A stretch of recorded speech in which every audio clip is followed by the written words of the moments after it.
انسانی وجود کی تین سطحیں، تینوں سطحوں کی ضرب تقسیم سے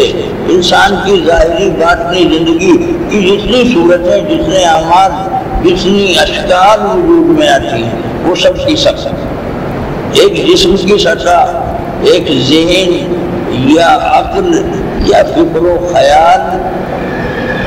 تصورات، نظریوں کی سطح، ایک آدمی کے دل اور روح کی سطح، جسم اور ذہن، اور تیسری چیز دل اور روح۔ تینوں کے نقصان ہیں، تینوں کے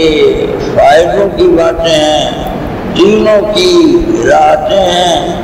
تینوں کی اذیتیں ہیں، تینوں کی عزتیں ہیں، تینوں کی ذلتیں ہیں، اور یہ تین کو ضرب تقسیم کھا کے آخر کار ایک انسانی شخصیت،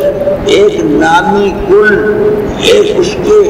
جسم اور ذہن، دل اور روح کے جتنے عنصر ہیں، جتنے اجزاء ہیں، جتنے ٹکڑے ہیں، یا زیادہ لطیف لفظوں میں کہہ لیں کہ تینوں کی جتنی کل لہریں ہیں، ان جسم اور ذہن اور روح یا دل کی ساری لہروں کا ایک مثال، اس مثال سے اکائی، وہ اکائی آدمی کی ذات، انسان کا وجود، انسان کی شخصیت۔ چنانچہ انسان کا مجموعی دکھ سکھ، انسان کی مجموعی عزتیں اور ذلتیں، انسان کی راحتیں، اذیتیں، انسان کا قرار، بے قراری، انسان کا اطمینان اور اضطراب،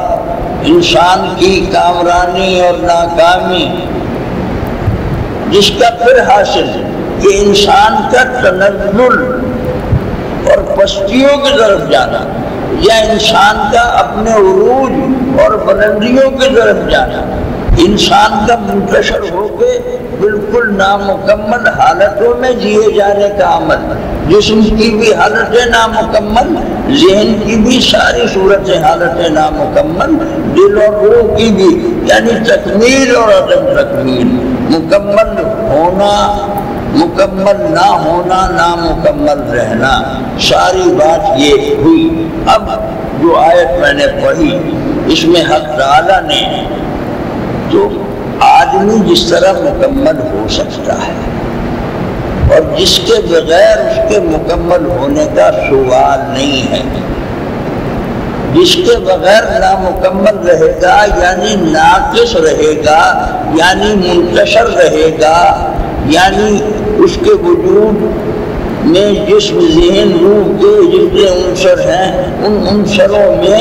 علیحدگی تو کیا رہے گی، ان عنصروں میں ٹکراؤ رہے گا، ان عنصروں کے وصال سے کوئی ایک عظیم قوت اور عظیم بلندی اور راحت و عزتوں کی کوئی عظیم سطح آدمی کو ہرگز حاصل نہیں ہوگی۔ اتنی باتیں میں نے پہلے کہیں گناہ کے بارے میں، جب اس بات کو نہیں سمجھے گا تو وہ باتیں ہوں گی۔ اتنی باتیں میں نے کہیں نیکی یا سچائی کے بارے میں، جو ثواب کی بات ہے، اور گناہ اور بغاوت اور نافرمانی، اس میں سے وہ ساری چیزیں باتیں، یعنی دکھ، اذیتیں، ذلتیں، بے قراری، خالص گھاٹا، خسارہ، نقصان، خالص ٹوٹنے بکھرنے کا عمل، بننے سنورنے کا عمل، نکھرنے ابھرنے کا عمل نہیں ہے، بلکہ بگڑنے اور بگڑتے چلے جانے کا، آدمی کی وجود اور شخصیت اور فطرت کے مشق ہوتے چلے جانے کا عمل۔ بہت پہلے جمعہ میں کہا تھا کہ جب اللہ کا عذاب آیا تو پوری وہاں کی نسل انسانی کو بندر بنا دیا گیا، ظاہر و باطن کا مشق کر دیا گیا، سور بنا دیا گیا۔ اب جسم کی سطح پر اور صورت کی سطح پر اور ظاہر کی سطح پر تو حضور صلی اللہ علیہ وسلم کے بعد نسل انسانی میں اس طرح کھلا واقعہ تو نہیں ہوا، لیکن مانوی اعتبار سے کون اب تک کتنے اب تک کیسے کیسے اب تک بندر ہو چکے، کون اب تک کتنے اب تک کیسے کیسے اب تک سور ہو چکے، کوئی بچھو ہو چکے، سانپ ہو چکے، لومڑی ہو چکے، لومڑ ہو چکے، ہم میں سے کون کیا ہو چکا ہے ہمیں خبر ہی نہیں ہے۔ میں اس منبر پر بات کرتے ہوئے بے خبر ہوں کہ انسانوں کی زبان میں انسانوں سے انسانی گفتگو کر رہا ہوں، تو شاید میں بندر نہیں ہوں، میری معنوی حقیقت کا علم زیادہ کو، اللہ کو اور اللہ والوں کو اللہ اپنے کسی علم میں شریک کر لے تو میرے اللہ والے بھی شریک۔ یہاں تو تفصیل کا وقت نہیں ہوتا، میں تو جو آیت پڑھی ہے اس میں حق تعالیٰ نے ہم انسانوں کو مشق ہونے سے بچانے کی صورت ہے، دکھ سے بچانے کی صورت ہے، اذیتوں سے محفوظ رکھنے کی صورت ہے، ذلتوں سے رہائی کی صورت ہے، اور ذلتوں اور اذیتوں سے باہر آ کے اور بلند ہو کر نکھرنے سنورنے ابھرنے کی صورت ہے، تکمیل کی صورت ہے، کامرانیوں کی صورت ہے، عزتوں کی صورت ہے، سرفرازیوں کی صورت ہے، قوتوں کی صورتیں بتائی ہیں۔ اور ایک مختصر لفظ پورا بیان قرآنی اس آیت کے ایک پہلے مختصر ٹکڑے میں دو تین لفظوں میں،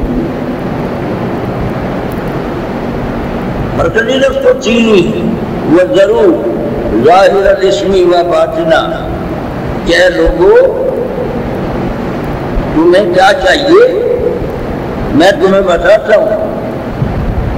تم یہ سوچتے ہو اپنے طور پر معلوم کرنا چاہتے ہو کہ تم کون سے روش اختیار کرو،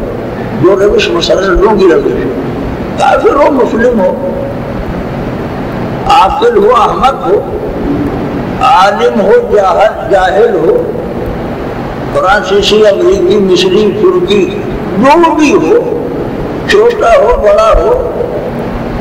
لڑکپن ہو نوجوانی جوانی ہو، ادھیڑپن ہو بڑھاپا ہو، یہ نسب و لحن تو مشترک ہے، یہ تمنا تو مشترک، یہ آرزو اور تقاضا اور جد و جہد جسم کی ذہن کی روح کی مشترک، کہ بگڑنے کا لفظ نہ رہے سنورنے کا لفظ رہے، اذیتوں کا لفظ نہ رہے راحتوں کا لفظ رہے، دکھ کا لفظ نہ رہے سکھ کا لفظ رہے،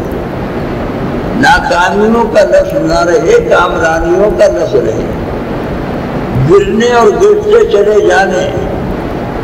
پستیوں کی طرف کا سفر،